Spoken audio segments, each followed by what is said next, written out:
Hello students, आज की video में आपका स्वागत है। स्टूडेंट्स, आज हम लोग डिस्कस करने वाले हैं क्लास 9 के 6th chapter lines and angles को, मींस रेखाएं और कोण को। इस चैप्टर के अंतर्गत हम लोग पढ़ेंगे टाइप्स ऑफ एंगल्स के बारे में और साथ साथ हम लोग पढ़ेंगे टाइप्स ऑफ लाइंस के बारे में। तो इस लाइंस क्या होती हैं, कितने प्रकार की होती हैं, इसके अलावा एंगल्स क्या होते हैं, एंगल्स कितने प्रकार के होते हैं और उन पर बेस्ड क्वेश्चन हम कैसे सॉल्व करेंगे, यह जानने के लिए वीडियो को लास्ट तक देखिएगा। तो चलिए वीडियो को हम स्टार्ट करते हैं।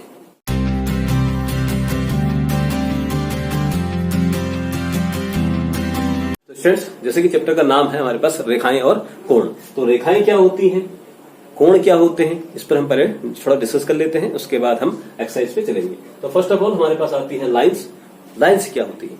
लाइंस को अगर हम डिफाइन करें तो लाइंस को अगर हम टू एंड पॉइंट्स को हम ऐड करें, ऐसे एंड पॉइंट्स जिनका कोई अंत ही नहीं है, अंतहीन बिंदुओं को अगर हम जोड़ दें, एंडलेस पॉइंट्स को अगर हम जोड़ देते हैं तो हमें क्या मिलेगा? हमें मिल जाती है लाइंस। माने अगर हमारे पास एक ऐसी लाइन ड्रॉ कर दे, हम एक लाइन ड्रॉ कर दे जिसका एंड नहीं है, चलते चलिए तो लेफ्ट ऐसे है, यहां से चलते जाइए, लेफ्ट पे चलते जाइए, इधर से राइट पे चलते जाइए, कोई एंड नहीं है जिसका, एंडलेस पॉइंट्स को मिलाने वाले जो है वो कहलाता है रेखा। अगर किसी दो एंडलेस पॉइंट को हम जोड़ दें तो जोड़ने के बाद जो हमें मिलती है वो मिल जाती है, हमें रेखा मिल जाती है। ठीक है, क्या मिल जाती है? हमें रेखा मिल जाती है। ठीक, और नेक्स्ट पॉइंट हमारे पास जो आती है वो है हमारे पास है रेखाखंड। तो किसी भी रेखा का जो, ध्यान दीजिएगा, दो एंड पॉइंट, किसी रेखा पर दो एंड पॉइंट्स अगर हम कंसिडर कर लें, मान लीजिए ये हमारे पास रेखा है, इस रेखा पे हम दो एंड पॉइंट कंसिडर कर लेते हैं, ये पॉइंट हमारे पास ए है, ये पॉइंट हमारे पास है बी, तो ये कहलाता है आपके पास रेखाखंड। क्या कहलाता है? रेखाखंड, मीन्स लाइन सेगमेंट कहलाता है, ये लाइन सेगमेंट कहलाता है, ये आपके पास लाइन्स होते हैं। ठीक, ये चीज क्लियर होगी। अगर एंडलेस पॉइंट को करें, पॉइंट को मिलाएं तो रेखा मिल जाती है, और दो एंड पॉइंट्स को मिलाएं तो क्या मिल जाती है? रेखाखंड मिल जाता है या लाइन सेगमेंट मिल जाता है। अगर इसी पर हम ले लें कि दो एंड पॉइंट ना होकर के हमारे पास एक एंड पॉइंट हो, मान लिया हमारे पास एक एंड पॉइंट ये हो और तब रेखा यू ड्रॉ करें हम, तब ये क्या कहलाएगा? तब ये कहलाते हैं हमारे पास रेज, माने ये कहलाती तब किरण। चीज क्लियर होगी। तो तीन चीज हमारे सामने आ गई निकल के, एक है लाइंस, दूसरी है लाइन सेगमेंट, थर्ड है हमारे पास रेज। तो इन तीनों में डिफरेंस क्या आ गया? रेखाखंड में क्या, सॉरी लाइंस में क्या है? लाइंस में एंडलेस पॉइंट है, ठीक है ना, एंडलेस पॉइंट। ठीक, इसमें टू, और रेखाखंड में या लाइन सेगमेंट में क्या है? इसमें टू एंड पॉइंट है, ठीक है ना, इसमें क्या है? Two end point. और रेज में क्या है? वन एंड पॉइंट है, ठीक है ना, इसमें क्या है? One end point. ये चीज क्लियर हो गई? ये डिफरेंस समझ में आ रहा है?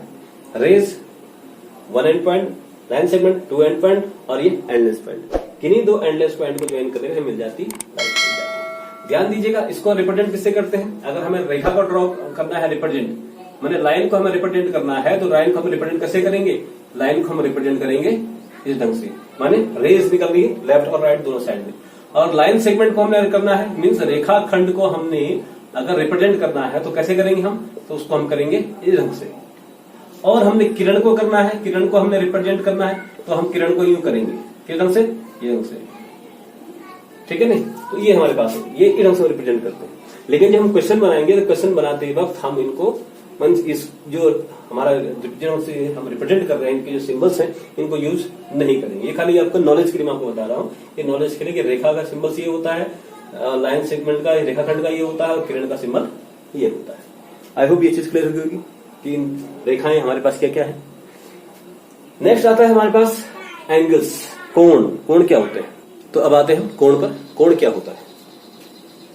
ध्यान दीजिएगा, जब किसी एक एंड पॉइंट से हम कोण को डिफाइन कर रहे हैं, कोण क्या होता है, एंगल क्या होता है? जब किसी एक एंड पॉइंट से, ध्यान दीजिएगा, मान लीजिए एक एंड पॉइंट हमारे पास ये है, इस एंड पॉइंट से दो रेज निकलती है, ठीक है ना, एक रेज यू निकल रही है और एक रेज यू निकल रही है, तो इन दोनों रेज के बीच का जो स्पेस है वो कहलाता है आपका कोण। क्या कहलाता है? कोण। अगर इसकी डेफिनेशन हमें देनी हो तो डेफिनेशन ये कहेंगे, किसी एक अंत बिंदु से निकलने वाली दो किरणों के बीच के स्थान को कोण कहते हैं। आप इसको डेफिनेशन को आप नोट भी कर लीजिएगा। क्या कहा मैंने? कि किसी एंड पॉइंट से, किसी एक अंत बिंदु से, ठीक है ना, किसी एक अंत बिंदु से निकलने वाली दो किरणों के बीच के स्थान को कोण कहते हैं। तो ये चीज क्लियर हो गई। अब हम आते हैं कोण के प्रकार पे। कोण आपने जो पढ़े हैं, कोणों के आपने प्रकार पढ़े होंगे। जैसे इसमें आपने पढ़ा होगा, क्या आपने पढ़ा होगा, न्यून कोण। और क्या कोण पढ़े आपने? न्यून कोण के अलावा आपने पढ़ा है समकोण। समकोण के अलावा आपने पढ़ा है अधिक कोण। अधिक कोण के अलावा आपने पढ़ा है, इसमें आपने सरल कोण पढ़ा है। सरल कोण के अलावा आपने जो पढ़ा है कौन सा? प्रतिवर्ती कोण पढ़ा है। और प्रतिवर्ती कोण के अलावा आपने क्या पढ़ा है? संपूर्ण कोण पढ़ा है। ये आपने कोण पढ़े हुए हैं क्लास 6 में, 7 में, 8 में, ये आप लोगों ने पढ़े हैं। तो न्यून कोण ये आपका न्यून कोण हो गया। समकोण ये समकोण। अधिक कोण क्या होगा आपके पास? तो इस ढंग से ये अधिक कोण हो गया। सरल कोण क्या हो गया? ये सरल कोण हो गया। प्रतिवर्ती कोण क्या होगा? ये बाहर वाला जो कोण है प्रतिवर्ती कोण है। और संपूर्ण कोण क्या होगा? संपूर्ण कोण में आपके पास कितने डिग्री का एंगल बनता है? ये 360 डिग्री का एंगल बनता है। ये न्यून कोण की डेफिनेशन क्या होगी आप जानते हैं, 0 से बड़ा हो और 90 से छोटा हो तो क्या कहलाता है? न्यून कोण कहलाता है। समकोण आप जानते हैं 90 डिग्री के एंगल को हम क्या कहते हैं? समकोण कहते हैं। अधिक कोण क्या होता है? जो 90 से बड़ा होता है और 180 से छोटा होता है वो अधिक कोण कहलाता है, मीन्स ऑब्ट्यूज एंगल कहलाता है।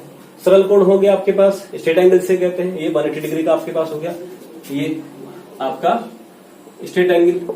और जो रिफ्लेक्सिव एंगल हमारे पास आया, प्रतिवर्ती कोण, उसको हम रिफ्लेक्सिव कहते हैं। रिफ्लेक्सिव एंगल जो हमारे पास आ गया, ये रिफ्लेक्सिव एंगल क्या होता है? It is more than 180 degree but less than 360 degree, माने 180 से बड़ा होगा और 360 से छोटा होगा। तो एंगल यहां पर ना लेकर के, ये तो अंदर कौन सा हो गया? ये एक्यूट एंगल हो गया, लेकिन इधर अंदर ना लेकर के हम बाहर से कंसीडर कर रहे हैं, तो ये हमारे पास जो एंगल हो गया ये क्या कहलाएगा?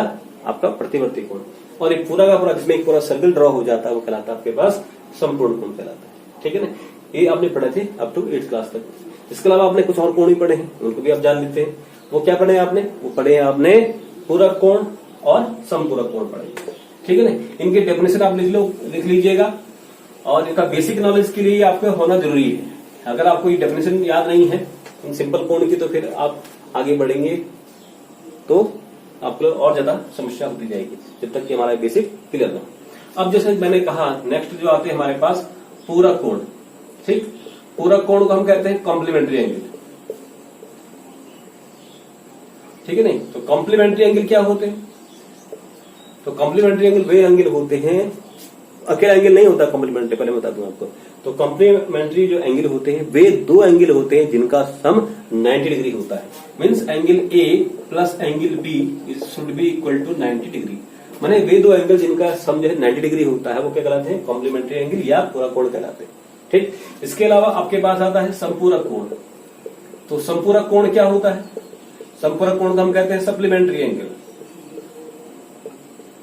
ठीक है जी, तो ये हो गया सप्लीमेंट्री एंगल। तो सप्लीमेंट्री एंगल पे सेम है, तो ये भी अकेला एंगल नहीं होता है, ये भी वही दो एंगल जिनका एंगल का सम जो है 180 डिग्री होता है, ये क्या लाता है? कौन सा? सप्लीमेंट्री एंगल या संपूरक कोण लाते हैं। सिंपल सा है, पूरक कोण 90 डिग्री का हो जाएगा और संपूरक कोण 180 अंश का हो जाएगा। इस क्लियर है? ठीक, ये आपने क्लास 8 में भी आपने इसको पढ़ा था। अब इसके अलावा जो आता है, जो थोड़ा सा आपको क्लास 8 में भी था लेकिन शायद आप लोगों का ध्यान ना दिया हो, वो अब थोड़ा आपको ध्यान देना होगा, वो है आपके पास एडजेसेंट एंगल या आसन्न कोण। थोड़ा इसको जान लेते हैं, इसका आपके पास एप्लीकेशन मिलेगा इस क्लास 9th में, ध्यान दीजिए। एडजेसेंट आसन्न कोण, इसको हम कहते हैं एडजेसेंट एंगल, ध्यान दीजिएगा। और इसी से मिलता जुलता हमारे पास एक और एंगल है, वो है रैखिक युग्म, उसको भी समझ लेंगे अभी। पहले हम इसको थोड़ा जान लेते हैं। आसन्न कोण क्या होता है? आसन्न कोण को मैं मानता हूं आपका पड़ोसी कोण। ठीक है जी, आसन्न कोण को हम मानते हैं आपका पड़ोसी कोण। माने ऐसे कोण जो भी अकेला नहीं जाएगा, आसन्न कोण। जब मैं पड़ोसी कोण कह रहा था, पड़ोसी अकेला होगा नहीं, दो होंगे। तो ऐसा कोण जिनमें क्या होगा? एक कॉमन वर्टेक्स होगा और एक कॉमन साइड होगी। माने जैसे ये है, अगर हम ये और ये कंसिडर कर लें, तो अगर मैं इसको यहां पर लेता O, ये हमारे पास A हो गया, ये हमारे पास B हो गया, ये हमारे पास C हो गया, ये तो आपके पास ये दोनों एंगल हैं, ये एंगल और ये एंगल, ये दोनों एंगल कैसे हैं? ये एडजेसेंट एंगल है क्योंकि इनका एक कॉमन वर्टेक्स है और एक कॉमन साइड है। अगर मुझे एंगल को लिखना होगा, इस एंगल को लिखना है, तो इस एंगल का नाम क्या लिखूंगा? इस एंगल का नाम लिखूंगा मैं एंगल AOB। किस एंगल को? इस एंगल को लिखना होगा। अगर मुझे इस एंगल सी को लिखना है इसको, तो उसको मैं क्या लिखूंगा? एंगल AOC लिखूंगा। तो O सब में आ रहा है, ठीक है ना? तो O सब में आ रहा है, ये OA भी सब में आ रहा है, तो ये कॉमन साइड हो गया और कॉमन वर्टेक्स हो गया। तो ऐसे सभी एंगल जिनमें कॉमन साइड हो, एक साइड कॉमन हो और एक कॉमन वर्टेक्स हो, वो कहलाते हैं एडजेसेंट एंगल, ठीक है नहीं? क्या कहलाते हैं? एडजेसेंट एंगल या आसन कोण कहलाते हैं, ठीक है नहीं? और ये जरूरी नहीं कि दोनों इक्वल हो, इतना आपको ध्यान रखना है। किसी किसी केस में इक्वल हो सकता है, वो क्वेश्चन पे डिपेंड करता है। तो ये आपके एडजेसेंट एंगल होता है, या इसको हम कहते हैं पड़ोसी कोण भी कहते हैं, ताकि आप एक दूसरे का पड़ोसी, इसका पड़ोसी ये, इसका पड़ोसी ये चीज क्लियर होगी। इसके अलावा हमारे पास जो आता है इसी से मिलता जुलता, जो थोड़ा कंफ्यूजन पैदा करता है स्टूडेंट्स के अंदर कि एडजेसेंट एंगल्स में और इस एंगल में पहचानने में गलती जो करते हैं स्टूडेंट, इसको थोड़ा जान लीजिएगा। वो क्या है हमारे पास? वो है हमारे पास रैखिक युग्म। रैखिक युग्म, रैखिक युग्म को क्या कहेंगे? Linear pair of angles. इसको कहेंगे हम लीनियर पेयर ऑफ एंगल्स। अब देखो इसमें उसमें अंतर को समझ लीजिएगा। इसमें क्या होता है? कॉमन वर्टेक्स होता है, इसमें एक कॉमन साइड होती है। और लीनियर पेयर में क्या होता है? इसमें क्या होता है? केवल वर्टेक्स कॉमन हो सकता है, साइड कॉमन नहीं होती है। मान लिया जाए इसमें, जैसे मैंने ये बना दिया, एक पॉइंट यहां पर कंसिडर कर लिया, ये मैंने मान लिया ये O हमारे पास होगा, मैंने एक ये कर लिया, तो ये हमने O हो गया, ये A हो गया, ठीक है ना? ये हमने यहां पर कंसिडर कर लिया, ये B हो गई। ध्यान दीजिए रेज हो गई है, ये किरण हो गई, और ये मैंने यहां से मान लिया ये आपके पास C होगी, ठीक? तो ये देखिएगा, इसमें अगर मुझे इस एंगल को लिखना है, किस एंगल को लिखना है? इस वाले एंगल को लिखना है, तो मैं क्या लिखूंगा? AOB लिखूंगा। और मुझे अगर इस वाले एंगल को लिखना है तो क्या लिखूंगा? BOC लिखूंगा, ठीक है ना? तो ये तो लिखा जाएगा। तो इसमें क्या होगा? कॉमन वर्टेक्स है, कॉमन साइड नहीं आ रही है इसमें, अगर मुझे अलग अलग इस एंगल को लिखना है तो। ये चीज क्लियर हो गई? तो ऐसे एंगल क्या कहलाते हैं? लीनियर पेयर ऑफ एंगल्स कहलाते हैं या रैखिक युग्म कहलाते हैं। और ऐसे एंगल जो लीनियर पेयर ऑफ एंगल्स होते हैं, इनके एंगल का जो सम होता है वो हमेशा 180 डिग्री होता है। जैसे अगर मुझे लिखना हो उसको, तो मैं क्या लिखूंगा? AOB plus BOC equal to क्या? 180 डिग्री। यहां पर मैं वो नहीं लिख सकता। अगर मुझे इनका एंगल का सम करना होगा तो मैं ये नहीं लिख सकता कि angle AOB plus angle BOC ये 180 डिग्री, ये नहीं लिख सकता मैं। किसमें? एडजेसेंट एंगल में। लेकिन मैं लीनियर पेयर ऑफ एंगल्स में लिख सकता हूं, रैखिक युग्म में मैं इसको लिख सकता हूं। तो ये दोनों में डिफरेंस है। क्या डिफरेंस आ गया? समझ में आ गया? डिफरेंस ये है, इसमें कॉमन वर्टेक्स है, इसमें भी कॉमन वर्टेक्स है, इसमें कॉमन साइड है, इसमें कॉमन साइड नहीं है। ये चीज क्लियर हो गई, ठीक? और क्या डिफरेंस है? इसमें लीनियर पेयर में एंगल का सम कितना होगा? 180 डिग्री होगा। इसमें लीनियर पेयर का सम 180 डिग्री होना जरूरी नहीं है। ये चीज क्लियर हो गई? ये दोनों काफी इंपॉर्टेंट है। कौन कौन से? एडजेसेंट एंगल और लीनियर पेयर ऑफ एंगल्स। मैंने रैखिक युग्म और आसान कोण बहुत इंपॉर्टेंट है, क्योंकि इसका एप्लीकेशन बहुत ज्यादा है इस चैप्टर के एक्सरसाइज के अंदर, इसलिए इसको समझ लीजिएगा आप, ठीक है नहीं? अब हम बढ़ते हैं इसी के अंदर। एक चीज छूट गई है रेखाओं की मैं बताना, उसमें ये कि प्रतिच्छेदी रेखाएं क्या होती हैं, संपाती रेखाएं क्या होती हैं और समांतर रेखाएं क्या होती हैं, वो मैं आपको बता दूं। उसके बाद हम एक्सरसाइज में चलते हैं। तो मेरे ख्याल से मोटा मोटी जो मैंने आपको बता दिया, रेखाएं क्या होती हैं, कोण क्या होते हैं, इनका मैंने डिफरेंस आपको समझा दिया है। अब जो मैंने कहा जो छूटा हुआ है थोड़ा मैं उसको बता दूं, प्रतिच्छेदी रेखाएं क्या होती हैं, थोड़ा उसको देखिएगा। तो ये हमारे पास है प्रतिच्छेदी रेखाएं। प्रतिच्छेदी रेखाएं, इसको हम इंग्लिश में कहते हैं इंटरसेक्टिंग लाइन। इंटरसेक्टिंग लाइन्स माने ऐसी लाइन जो एक दूसरे को इंटरसेक्ट करे, एक दूसरे को काट दे। तो मैंने अगर एक लाइन हमारे पास ये है, एक लाइन ये है, तो एक दूसरे को कट कर रही है, तो ये ऐसी लाइन्स क्या कहलाएंगी? इंटरसेक्टिंग लाइन्स कहलाएंगी, जो एक दूसरे को कट करती है। सिंपल सी बात, प्रतिच्छेदी रेखा एक दूसरे को काटने वाली। दूसरी हमारे पास क्या आती है इसके अंदर? वो है समांतर रेखाएं। तो समांतर रेखाएं क्या है? इसको देखिए, समांतर रेखाएं आप जानते हैं पैरेलल लाइंस।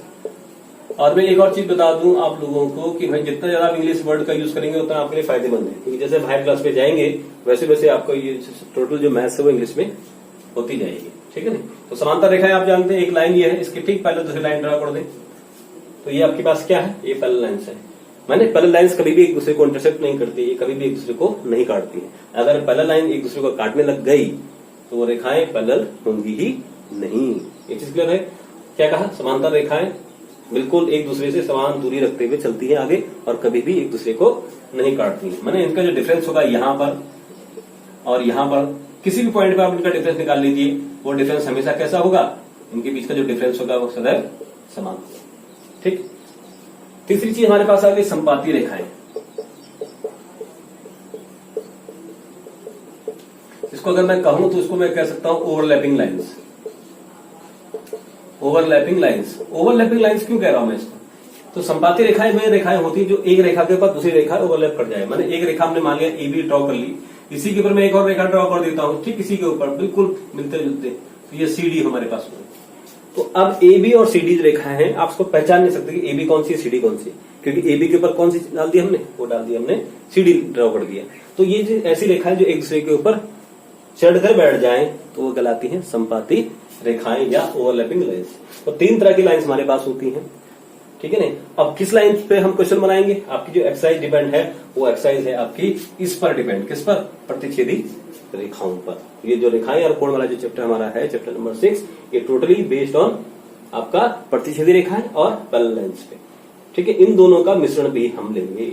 मैंने आपके पास जो चैप्टर हमारे पास आएगा उसमें इस ढंग से क्वेश्चन भी आएंगे। पैरेलल लाइन ड्रॉ कर दी, उसके बीच में हमने एक तिर्यक रेखा ड्रॉ कर दी, मैंने एक प्रतिच्छेदी रेखा भी बना दी, तो इस ढंग से क्वेश्चन हमारे पास बनेंगे। थोड़ा इसको जान लेते हैं कि इसमें जैसे हम प्रतिच्छेदी रेखाएं एक दूसरे को कट करेंगी तो यहां पर एक कोण बनता है, विशेष कोण, उस कोण का नाम क्या है वो आपको बताना है। तो वो बता दो आपको कि जब दो प्रतिच्छेदी रेखाएं एक दूसरे को कट करती हैं तो उनकी ठीक अपोजिट एंगल, अपोजिट जो एंगल्स होते हैं वो कहलाते हैं आपके पास शीर्षाभिमुख कोण कहते हैं, अपोजिट वर्टेक्स एंगल कहलाते हैं, ठीक है ना। तो ये शीर्षाभिमुख कोण हो गए, मैंने एक दूसरे की तरफ, एक का सिर यूं हो गया और एक का सिर आपके पास यूं हो गया, तो एक दूसरे का सिर के विपरीत रंग से मिलाते हुए चलते हैं ये, ठीक है ना। तो ये आपके पास ये, ठीक, तो ये सारे के सारे एक दूसरे को बिल्कुल सिर से सिर बढ़ा रखा है, इसलिए कहते हैं शीर्षाभिमुख कोण। तो ये कोण हो गया, इस ढंग से आपके पास ये जो कोण हो गया ये भी कैसे है, बराबर। तो शीर्षाभिमुख कोण कैसे होते हैं, बराबर होते हैं, ठीक है ना। तो इसमें मैंने जैसे कहा, अगर मैं इसको नामकरण कर दूं कि इस पॉइंट का नाम ए है और मैं इसको नाम दे दूं ए बी और ये सी और ये हो गया, मैं यहाँ पर डी नाम दे दूं, तो मैं अगर लिख सकता हूं यहाँ से ए ओ सी, यहाँ से ए ओ सी किसके बराबर, बराबर एंगल बी ओ डी के। इस ढंग से मैं लिख सकता हूँ ए ओ डी, यहाँ से देखिएगा क्योंकि ये कौन सा एंगल है, ए ओ डी, और इसका लिख सकता हूँ एंगल बी ओ सी के इक्वल लिख सकता हूँ। ये कैसे कोण है, ये शीर्षाभिमुख कोण है, बिल्कुल ऐसे ढंग से खड़े हैं। तो ऐसे जो कोण जिनका बिल्कुल वर्टेक्स शीर्ष एक दूसरे की अपोजिट डायरेक्शन में हो वो कहलाता है शीर्षाभिमुख कोण, और ऐसे कोण हमेशा कैसे होते हैं, बराबर होते हैं। आई होप ये चीज क्लियर होगी होगी। रेखाएं आपको समझ में आ गई, कोण आपको समझ में आ गया होगा, प्रतिच्छेदी रेखाएं क्या होती हैं, समांतर रेखाएं क्या होती है, संपाती रेखाएं क्या होती हैं, ये आपको आई होप क्लियर हो गया होगा। एक आध क्वेश्चन बना लेते हैं इस पे, फिर हम वीडियो को वाइंड अप करते हैं क्योंकि ज्यादा लंबा ना हो जाएगा।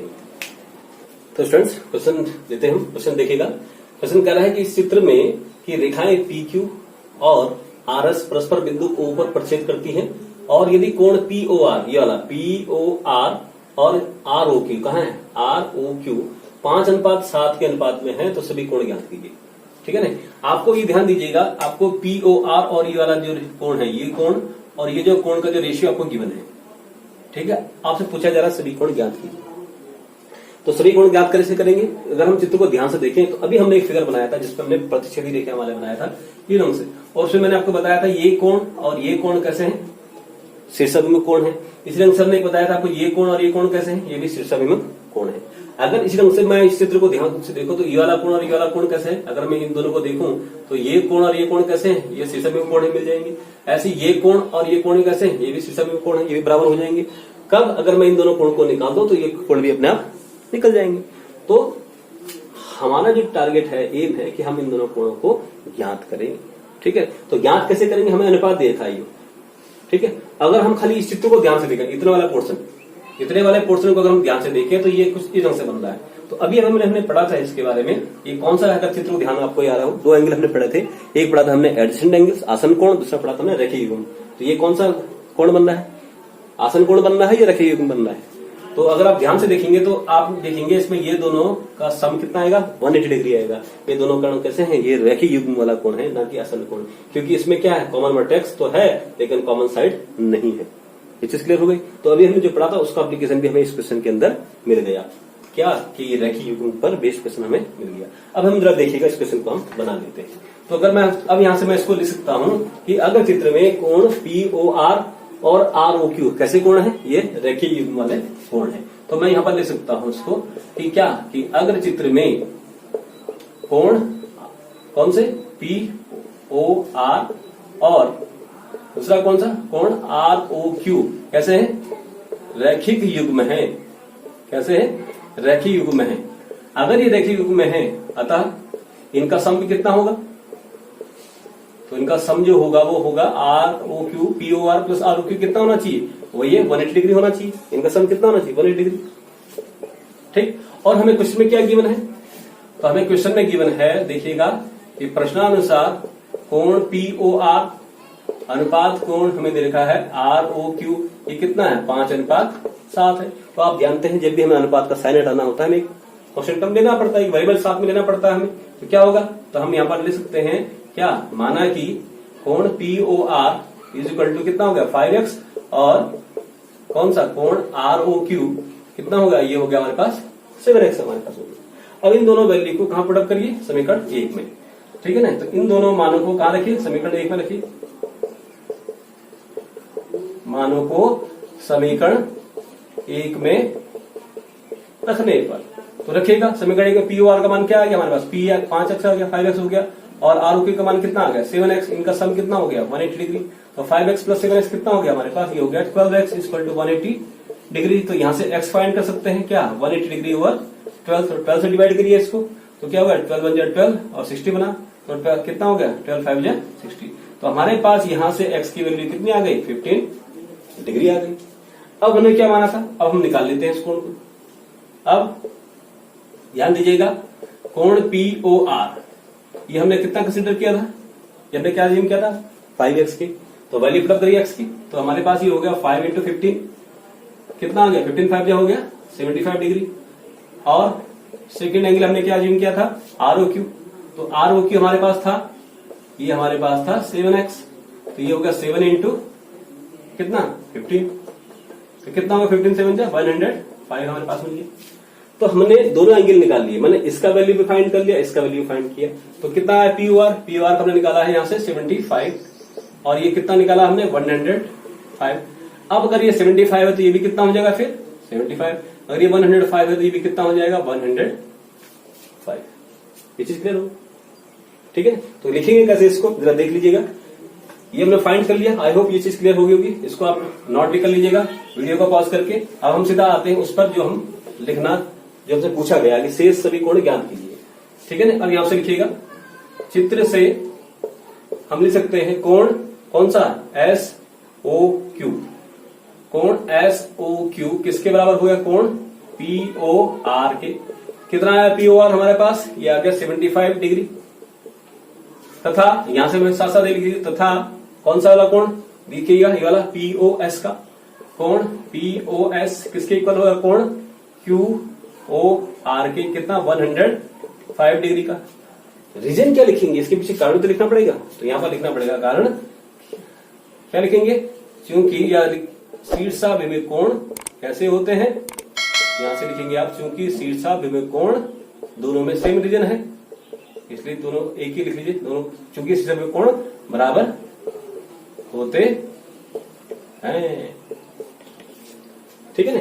तो इस ढंग से हमने इसको कर दिया। आई होप ये क्वेश्चन समझ में आ गया होगा आपको। और यदि क्वेश्चन समझ में आ गया और वीडियो आपको अगर अच्छा लगा है तो वीडियो को लाइक कीजिएगा, और यदि आप चैनल पे नए हैं तो चैनल को सब्सक्राइब कीजिएगा, और ज्यादा से ज्यादा इस वीडियो को शेयर कीजिएगा ताकि अन्य स्टूडेंट भी इसका लाभ उठा सके। तो चलिए अब मिलते हैं हम नेक्स्ट वीडियो में नए एक्सरसाइज के साथ, नए क्वेश्चन के साथ। Thank you very much.